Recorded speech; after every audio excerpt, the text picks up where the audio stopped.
1997'den bu yana nakliye sektöründe hizmet vermekte olan Oğuzhan Nakliyat şirketimiz, siz değerli müşterilerimize sigortalı, kaliteli ve güvenli taşıma hizmeti sunmaya devam ediyor. Sizlere sunduğumuz ücretsiz ekspertiz hizmeti ile eşyalarınızı yerinde görme imkanı sağlıyoruz. Bu sayede en uygun nakliye bedelini belirleyerek taşıma sözleşmesi ve eşyanın ambalajını yaparak güvenli taşıma hizmeti sunmaktayız.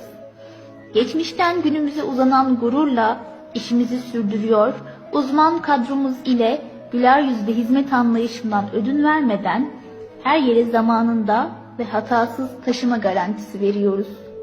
Oğuzhan Nakliyat.